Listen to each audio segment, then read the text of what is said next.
Mistyflowers, thank you so much for meeting with me today. I've been really looking forward to this interview.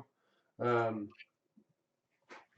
uh, I just wanted to kind of have a way for people to be introduced to this really complex topic of vaccine safety, and really it's more about like children health safety.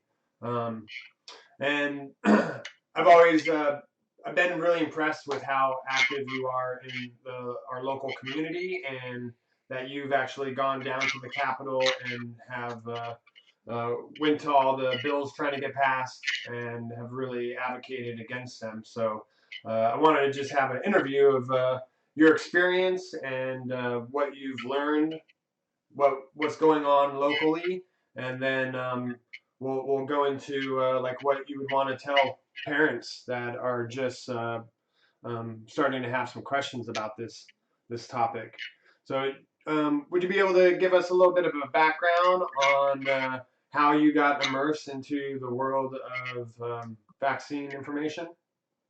Sure. Thank you so much for having me today, Josh. I really appreciate it. Obviously, this is a really important topic to my heart, but also to pretty much any parent out there, whether you believe in vaccines or not. I think it's just such an important topic. And the biggest thing that I'm trying to do is have these conversations because I think that they are completely necessary for people to make informed choice, to be able to have this dialogue and um, to really find out all the information out there and then make our own choices with that. I totally believe in informed choice. I don't tell people not to vaccinate. I personally would never anymore, but I totally believe in informed choice. And I think that the more people will have information, the more empowered they are to feel good about the choices that they make. So Definitely. So you're so a singer songwriter. Is that your love and your profession? yeah, one of them for sure. It's definitely something that I've done for a long time. And with this particular issue, it's been a great way to share information in a non-confrontational way, because as a songwriter, I can sing about anything. That there's no topics that are not allowed, and people are just a lot more receptive to that. So it's been really fun to kind of integrate activism into my music. Awesome, awesome. And you started a local activism group called Be Brave Bellingham. Is that right? Yeah, it was a group of us that kind of started it together. We had connected through Vaxxed came to Bellingham with the bus, and a local person set up a page for that.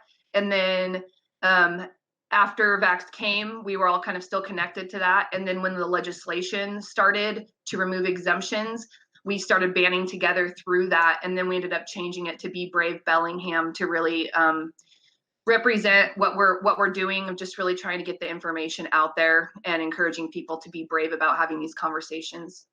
Oh, that's great. That's great. Well, so go ahead and like give us a little bit of a background in what happened in with your family. So I have 3 kids. My first daughter, I never really trusted vaccines. I had a lot more questions than I was getting answers to.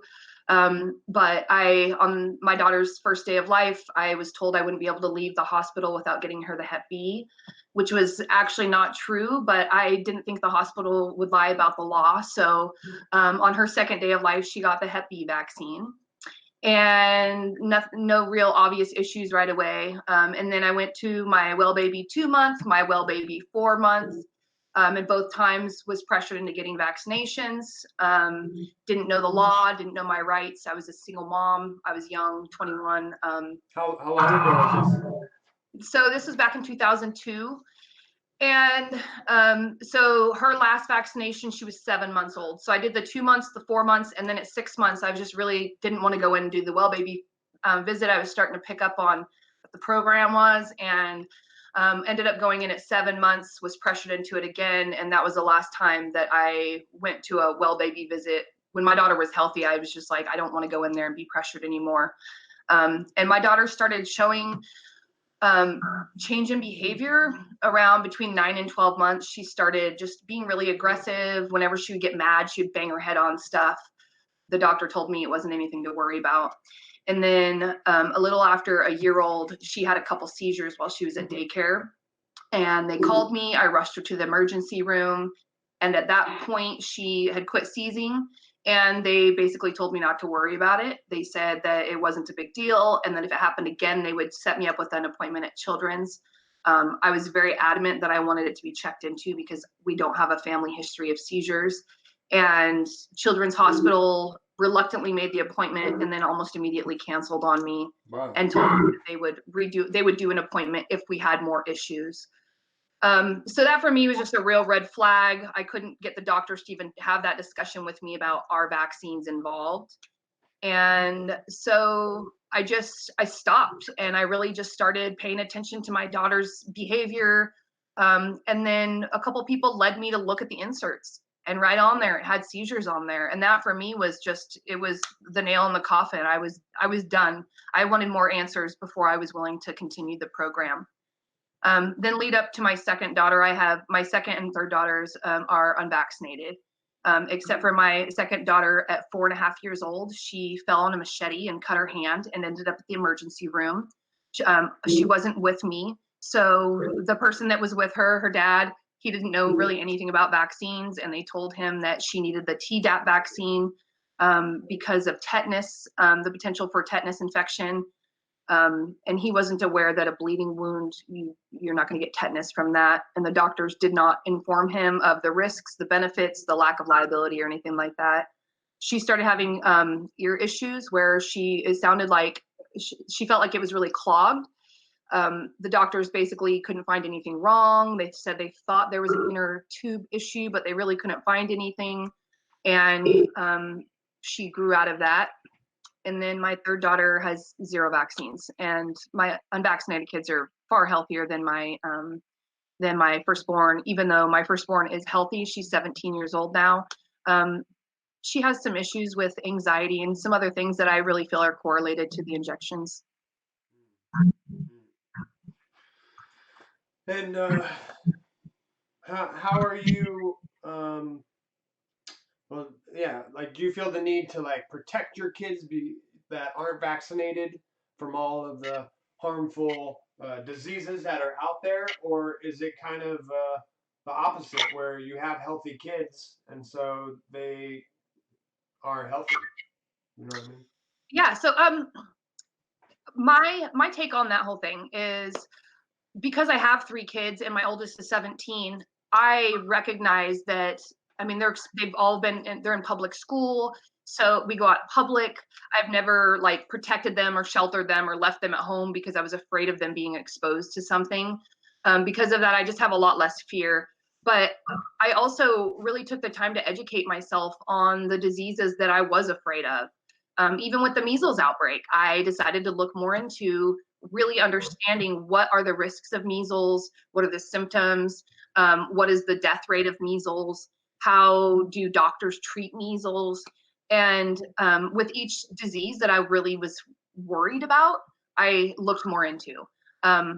Like we had a mumps outbreak a few years ago in Washington. I think it was about 4 years ago.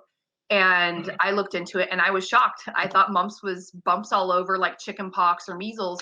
And it turns out it's like an infection in your lymph glands. So you get swollen lymph glands right here, and 0 death rate. And this was a disease that the health department was sending me notices telling me that I needed to be afraid of it and that I needed to rush down and get my children the MMR for. So the more, the more I've learned, the more I've realized that there's a lot of fear tactics used to promote these pharmaceuticals. And I don't have that kind of fear. Several of the diseases that we're taught to fear, actually science is showing that can protect us long term from certain types of cancers and can really boost our immune system and make us stronger. And I think that that's something that the health department doesn't mention, is that childhood diseases do create a stronger lifelong immunity, not only to those specific diseases, but sometimes to even other things such as cancer. So arming yourself with more knowledge, you're able to actively protect your family instead of relying on the pharmaceutical companies trying to preemptively protect you, but in doing so, they're doing a lot of damage to our systems.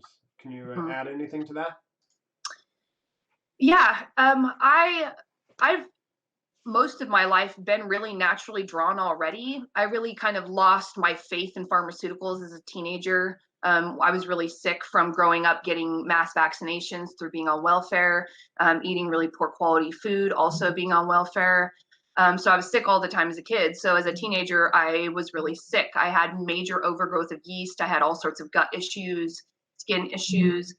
And when I started to go more towards the natural route, looking for herbs, looking for ways to reduce my toxic overload, I started to feel better. So before I even had kids, that was kind of my leaning. And once I had kids, it was even more so like, I don't want to take a pharmaceutical if I can do something that's going to help them, that's going to be gentle around their system.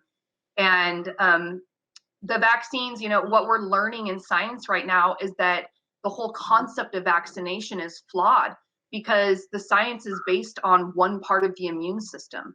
By injecting this antigen and into our system, we're trying to trigger this immune response, but we're not really looking at the true immunity. Why is it not a lifelong immunity? It's because it's not working properly.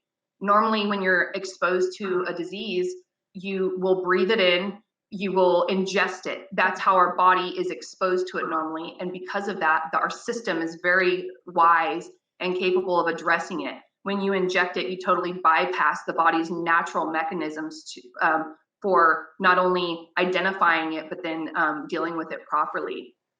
So it is definitely affecting our immune systems, and there's so much science coming out right now. Unfortunately, it's that trickle down effect where the science is there, and then it takes years and years of legislation, like we saw with tobacco, for the legislation to actually make the public health policies safe. And what have you discovered in looking into the actual testing of the safety of these vaccines? I'm sorry. Can you say that again? For some reason it went quiet. What have you discovered when you looked into the actual safety studies of the vaccines that are out there? Several of the things that I've discovered is when you go to the CDC vaccine excipients list, that's their ingredients list. I started to discover that many of the ingredients are known to cause cancer.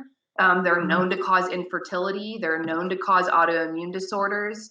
They're known to cause seizures. A couple of these include aluminum, formaldehyde, polysorbate 80. And that was just one side of it. Something else that I discovered about the lack of safety is that that every single vaccine is tested against either another vaccine or against an aluminum injection. And I think there was one or two studies where they actually used an inert placebo, but when they started putting the data together, they found that the inert placebo group had so much less adverse events that they started clumping their that small group of inert placebos in with the aluminum adjuvant or the other vaccine that was tested, so that the numbers looked better between your inert placebo group and the vaccine safety group. So then if there's less of a gap between the differences, that's how they determine safety, not based on an actual inert placebo compared to the vaccine injection that we're testing. So let me see if I got this right. So when pharmaceutical companies are supposed to release a new drug out into the market, they're supposed to go through a placebo test where they test their new chemicals and product on a group that who gets it and who also doesn't get it, and so that they can see the difference between the two groups. Is that right? Yes. And you're saying that there's no actual studies being done of that placebo group because they're just testing like kind of like a pyramid vaccines on other vaccines and the results of those vaccines on the results of the other vaccines. But at the top of this pyramid, those original vaccines that they're testing this all from have never received an actual placebo test. True. Yeah, that's mind blowing. It is. This is the biggest rabbit hole of my life. I'm constantly having aha moments. It's like, holy cow, every day new information where I am just amazed that there's not more people outraged. Yeah. Well, what are some of the frustrations that you've run into?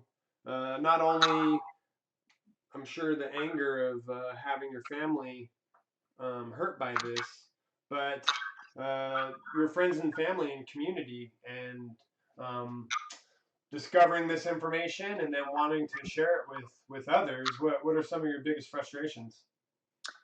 My biggest frustration would be that there is such a belief system around the safe and effectiveness of vaccines that even when you give people the basic information for them to fact check themselves, they won't do it. And there's some people do, but there's so many people, including some of my family members, that are unwilling to even have that conversation, that they, because of my constructive criticism about vaccines, they've labeled me an anti-vaxxer, and they have passed me off as being dumb, as being, I mean, all sorts of things. I've been called a Trump supporter. I've been called all these things that have nothing to do with vaccines. And it's really discouraging because some of these people are really, really intelligent. Some of them are even teachers. Some of them even teach journalism, and yet they won't look at the information. I find that concerning. I find it overwhelming. If I have a heartbreak about it, that's the biggest part of it, is just feeling like, how do you overcome that? Yeah, is this true? A lot of like what they're defending with just kind of points back to like the CDC's websites where they're just making declarative statements without really actually backing up what they're saying. Yes, I have had autism and Andrew Wakefield, those two terms, thrown at me so many times in regards to vaccines, even if I haven't talked at all about autism or at all about Dr. Andrew Wakefield. There's a whole list of doctors talking about it, and yet those are the 2 points that people keep going back to. And even the CDC on their main website, they say vaccines are safe and effective, but they have never even tested vaccine, or they say vaccines don't cause autism, but they've never even tested all vaccines. They've tested one vaccine. And how many vaccines are on the market right now? I actually don't know that number, mostly because the ACIP keeps adding more to the childhood schedule. And I'm also noticing that the CDC ingredients list keeps shrinking. And so I'm not sure if they're hiding information or if they are actually removing vaccines from the schedule. There's not been a word about that, but their ingredients list seems to keep shrinking and changing. That's suspicious. Yeah. Well, what have you done about this? I know you've done a ton of research for yourself, and going back to the Be Brave Bellingham. We just had a bunch of legislation come through Washington State. Can you kind of walk us through the step-by-step timeline of what has happened and where we're at right now, and what's coming up? Sure. So what has happened this last legislative session is they tried to bring in 2 bills. The first bill was 1638, which removes the personal exemption for the MMR. They ended up passing that. And one of the bigger concerns about that bill is that nobody is talking about part of the bill that is an adult mandate. So 1638 removes the personal exemption for the MMR for all school-age children and daycare children. But they also mandated that all childcare workers and volunteers for childcare must get the MMR, and that excludes them from the religious exemption. So they're only allowed to get a medical exemption, which is practically impossible to get.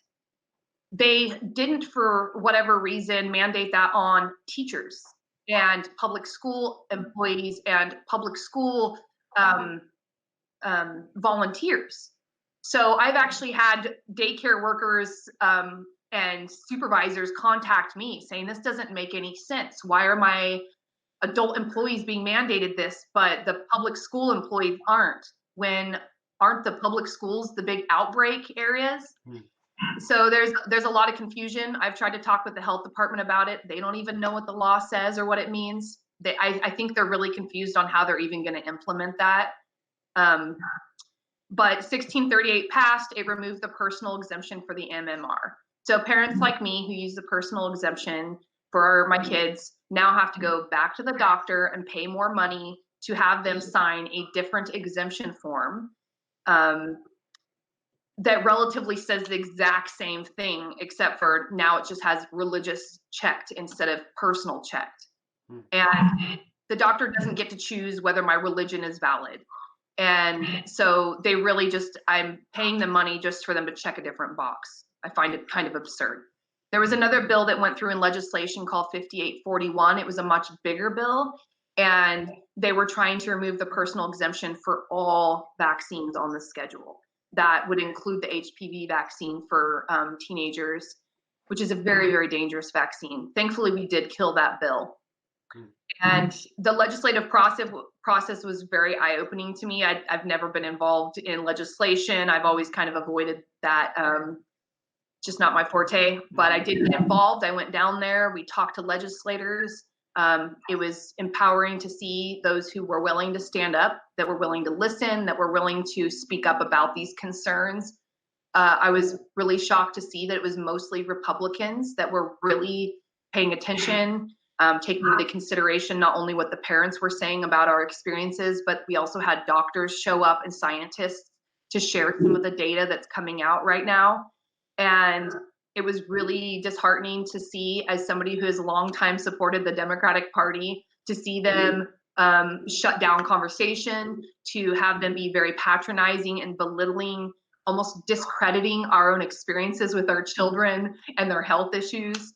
And it really has made me really step back and take a look at how I'm voting. And I know a lot of us in my group we're really skeptical now about the Democratic Party, just across the board because of that.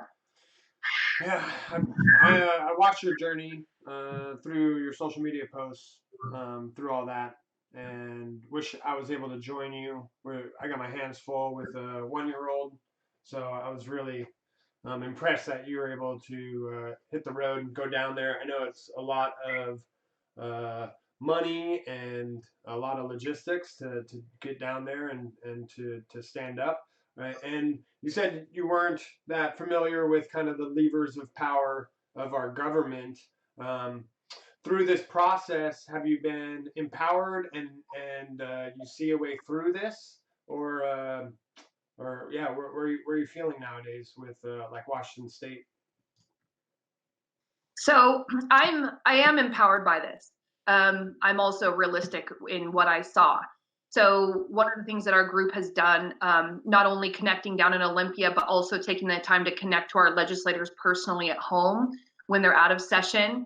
So we went to town hall meetings, and the people that stood up for us, we just went there and told them thank you and shared more information, partially for the public to hear what was going on. And then we also confronted at a town hall meeting the legislators that voted for this bill. And that was really frustrating because I was shut down from having that conversation at the town hall meeting. When I was asked why this particular person felt comfortable legislating that on my children, she shut me down, and she basically said, "You're not allowed to ask 3 questions," and blew me like to the side. So I went back in there after the town hall meeting and confronted her again, and to have that conversation, and was pretty frightened to hear that she's willing to do whatever the government or the health department tells her is safe for the public. And so that was really disheartening. But I am empowered, and the reason why is because not only did I recognize that if we do connect to our legislators, some of them are listening and will represent us, and that gives us a better understanding of how to vote in the future. But also it gave me an understanding of having these hard conversations about vaccines before I vote, and really reaching out more to the people that I'm considering voting for and finding out where they stand on them, because I voted for somebody that took away my right to choose. And I have to accept that. So now it's my job to do that due diligence and to really reach out to the people that I want to represent me and see if they truly are before I vote them in. And then another thing that we recognized in our group was that we don't have the power really to change what's happening on a federal level or even a state level. We saw it just totally get swiped, and the vote was so close, and it was literally like Republicans voting no, Democrats voting yes, and maybe one Dem voting Republican side. So now we're trying to get involved more locally and educating people across the board, whether the general public or people in positions of power. And that's actually going really well. We mailed out a bunch of information, and now we're just making phone calls and emails, trying to get face-to-face meetings with people to start the conversation and to ask them if we feel like they can take an action with us, whether it be to refer us to someone else that might be able to help, or just to give us tips on how to get this information out there. And it's been really positive so far. So most people are really concerned. When you set aside the Democrat Republican part, most people are really concerned about these basic issues, like why is there no liability? Why are the vaccine ingredients known? Why are many of these known to cause cancer? Why does every vaccine insert say that they're not tested for cancer or infertility issues or for the ability to mutate DNA? It says on every vaccine insert. And so when you start connecting all those together, most people are like, I want to hear more what you have to say. That is concerning.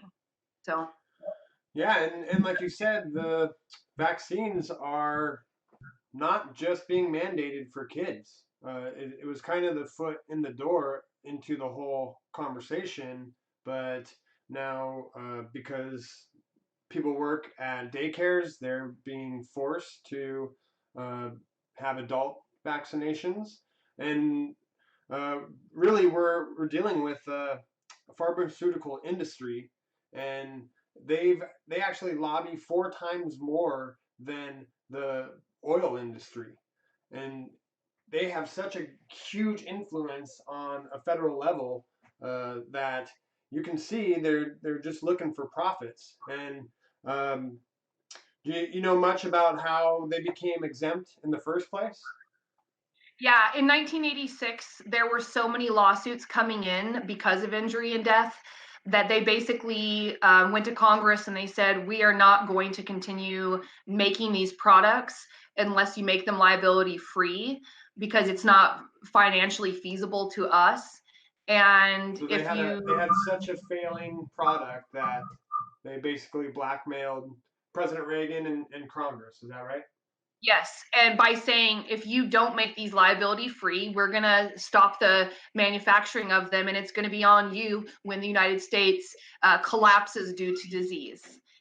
So they were put in a position where they felt like they were forced into taking liability away to keep these products that they really believed at the time were helping reduce disease.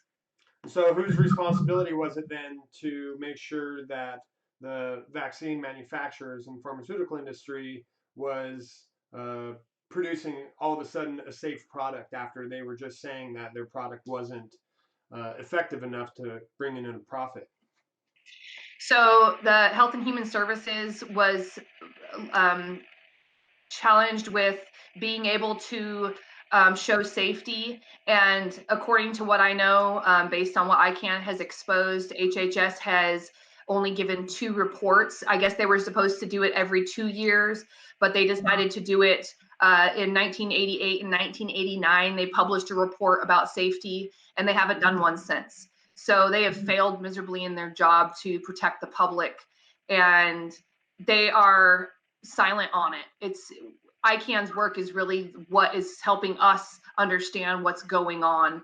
And I know the CDC is also in charge of not only mandating or putting on the childhood schedule what vaccines go in, but the CDC is also charged with being letting people know what the ingredients are, but they also are supposed to be tracking the vaccine adverse events. And they have CDC is the one in charge of the reporting system, which is the only vaccine adverse reporting system, and it's passive. So HHS did a study through Harvard in 2011, and that study showed that less than 1% of vaccine reactions are being reported. And it's because it's a passive system. So they're poorly being tracked as far as the side effects of them or the injury that's happening. And also, sorry, I just want to quickly say on a side note that I have been reaching out to people locally, people in positions of power, and I've been told by a medical examiner that they don't even test for vaccine death. So if they're not even testing for vaccine death, and most doctors don't know how to identify injury, and the system is a passive reporting system, there's some serious flaws in how we're even tracking whether people are being injured or not.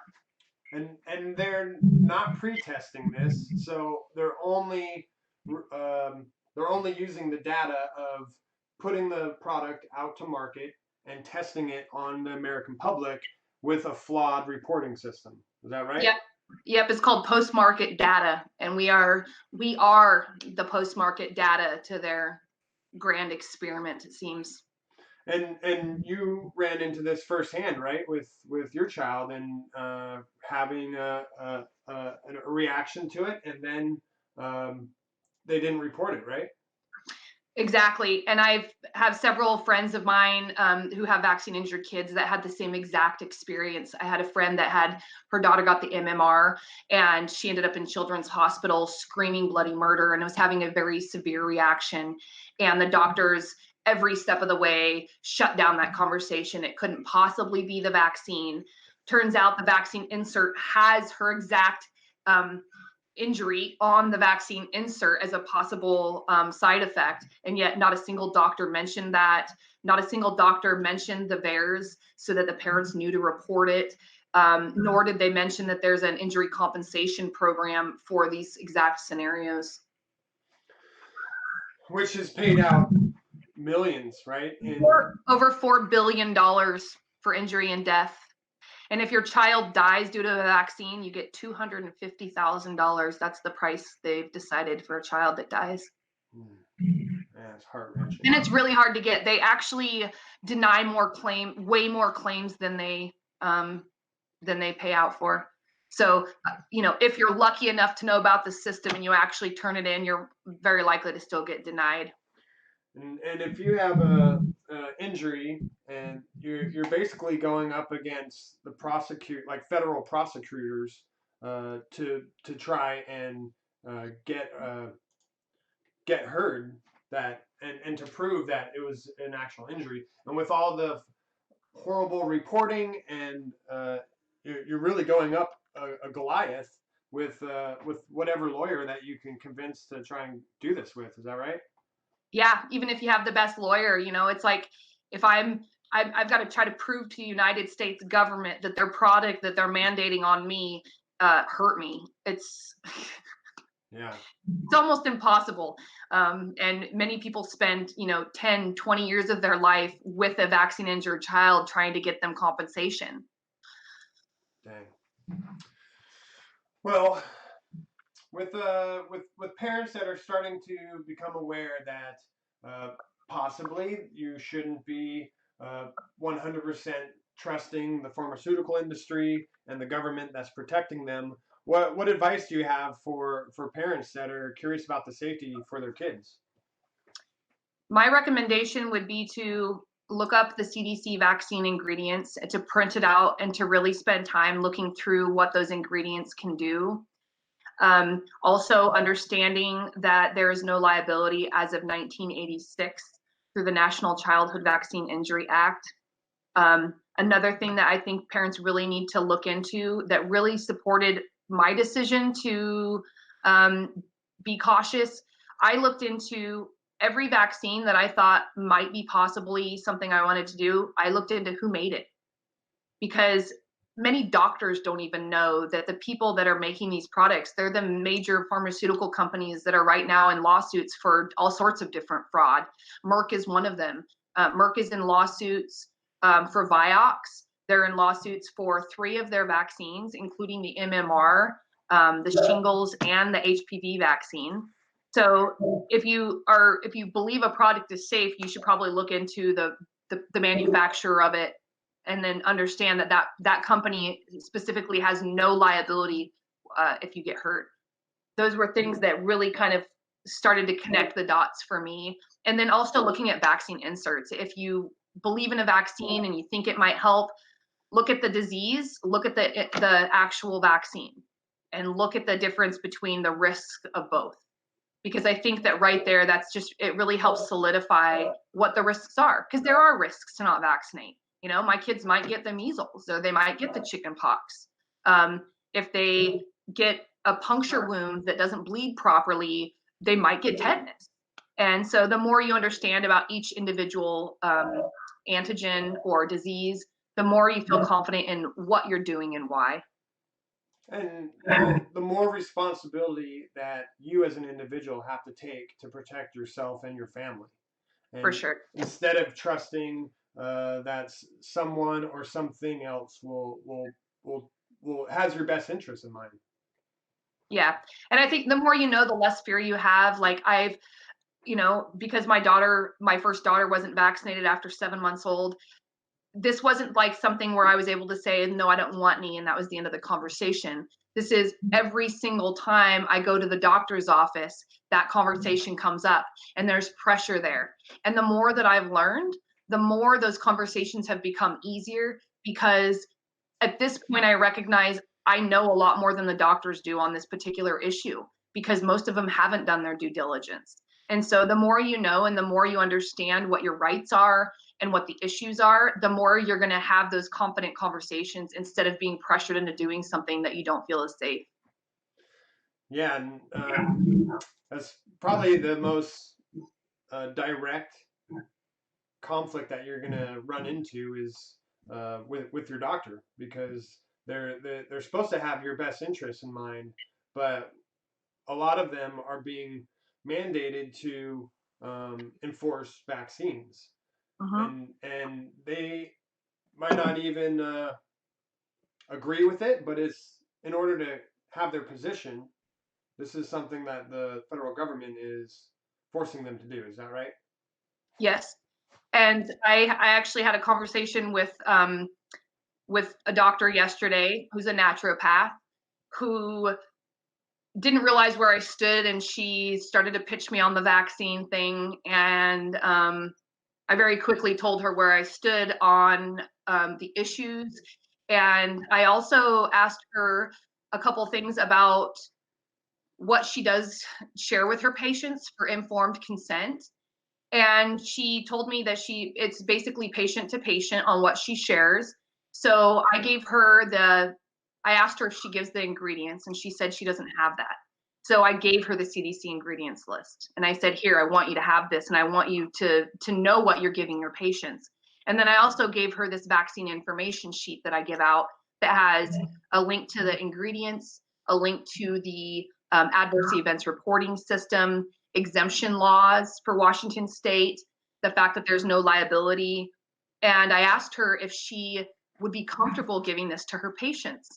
And she basically told me that there's nobody telling her what to give her patients or not, and that she would be willing to give that information to some of her patients. Wow. And I said to her, why would you be willing to only give it to some of your patients? And she said, well, if they ask me, I'm totally willing to give them the information. And I said, what if they don't know to ask? Now, this is a natural leaning doctor who clearly believes in the safety and effectiveness of vaccines, or she wouldn't be pitching it to me and then telling me that only some of her patients are going to get the basic facts. So that was even that was like, whoa, really? Yeah. Her whole, teaching is based on naturopathic medicine, is based on looking at the body as a whole, recognizing that the body has the tools to heal itself, and that our job is to support that. Wow. So. Yeah, if you don't take responsibility for yourself and your family, then that's the system that's built for it. They'll make those decisions for you. Yes, I totally agree. Wow. Well, Missy, I really appreciate you taking the time. What's next with Be Brave Bellingham? What are you guys up to? So right now we're really just starting those conversations. We're going to be going down to the county council and trying to open up that conversation with them. We had a great conversation with one of the county council members, and he gave us some information on not only how to present it to the council in a way that we would get the most airtime, but he also shared with us that the county council records every single talk and how to access that so that we can use that to make little clips to promote online what we're sharing. Oh, wow. And this is somebody, again, most of the people we're talking to believe in vaccines, and yet the moment we start sharing these facts, they're like, wow, this is concerning. I can't be the one to share it, but please, here's some tips on how to do it. That's kind of the feedback we're getting. Yeah. So I'm encouraging people to just, keep our hearts open, to give a couple basic facts, to start these relationships, because one of the things that we're also trying to do besides educate the public on the issues is prepare ourselves for the next outbreak. We want, if there is a next outbreak, a measles outbreak or something like that, we want our local legislators and our local public officials to understand what the real risks are, and then how to take proper action instead of coming from fear and banning healthy people in the public and all of that. So we're trying to kind of do a bunch of different things as far as educating, advocating for parents that don't know their rights, and then helping kind of create some local change. And we're realizing that it's going to have to come through every public official, because the health department is really shut down. They're really just, we don't have any answers. We don't even know how to answer it. And here's the CDC link, and here's HHS. Pointing back to the federal declarative statements. Yeah, like even the CDC, I emailed them and asked them for the United States measles death stats. And they emailed me back and said, we're not giving out personal data or data to personal requests anymore. Okay, so they've mandated a vaccine because of this measles scare, and yet they can't give me the basic data. And then I'm supposed to be totally fine with them mandating this liability-free pharmaceutical with no data. Yeah, scary. Well, if a parent has concern about this, how would you suggest them taking an active role in helping with the local county and help the tipping point of at least Washington State to be able to stand up for our own rights of being able to have the power to decide what goes on with your body and with your child's body? So a couple places they can go to. They can always contact me. My email now is Mistyflowers at pm.me, PM me. Or you can phone call me. Or there's also an active group in Washington. It's called Informed Choice Washington. So if you're not in the Bellingham area, you can reach out to them. You can always reach out to me if you're not in Bellingham, and I can connect you to them or to a local group in whatever Washington area you're in. But I think it's super important to get involved, to start asking questions. And if there's anybody that is passionate about this, please contact me, or get on our Facebook Be Brave Bellingham page and reach out. You can spy on us on Be Brave Bellingham, but we're not going to be putting our real actions on there until after the fact. So if you want to get involved, please do. We need all the help we can get. Well, fantastic. Misty, I appreciate all the energy, time, and research that you've done into this. It's obvious that you care about your family, yourself, and your community. So I hope I can be more involved with helping you guys, supporting you, and really make some good headway in being able to protect ourselves. Yes, thank you so much, Josh, for your time. I really appreciate it. I think it's important that we all keep in mind that this is really about children's health, and I totally believe in personal freedom and informed choice on every level. So thank you so much for supporting what we're doing. My pleasure. All right. Thanks a lot, Missy. Hope to see you soon. Yeah, you too. Cheers.